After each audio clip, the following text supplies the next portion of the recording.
I personally disagreed with both of the editorials we read. Just to talk firstly about the death of adulthood, yes, please. They built this kind of aura of mythical power around the young adult novel, stuff of that like. I don't think it has almost anything to do with someone's growth into adulthood. Yes, young adult novels have a great way of putting a person in a fantasy world where they're enjoying themselves while they read, but also confronting them with moral qualms that they might not run into on a day-to-day basis. However, I don't think that they really synthesize that well into people.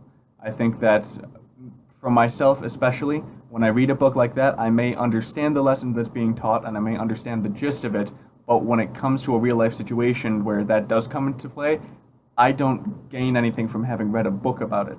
I don't think that it really affects me on the level it needs to. I do think that anyone can like anything they're interested in. Your humor and your interests are based completely upon what you grew up with, what your dad's humor was, what your mom's humor was, how you reacted to each of those things, what you grew up watching. So if you like comic book movies, that doesn't mean you're any less or more of an adult. Then regarding the other article and talking about whether the decline of masculinity in modern culture or media culture has led to the death of adulthood, I think it's completely bogus.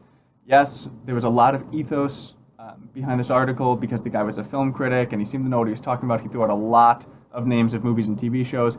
However, I think that when you really look at the logos of the argument, I was unconvinced. I think that, if anything, I've been more convinced to become more of an adult by some of the most recent bro comedies because this concept of I'm an idiot, I have no idea what I'm doing in life, and look at the crazy crap that happens around me because of it, isn't attractive to me. I think that it's been going on for a long time, like he said, and this decline in masculinity isn't as much of a decline as much as a common theme across history. People like watching guys act like idiots. It doesn't necessarily correlate to adulthood, despite the fact that both the death of adulthood and the increase of bro comedies have ended up on the same spectrum. I think it's a correlation, but not a causation.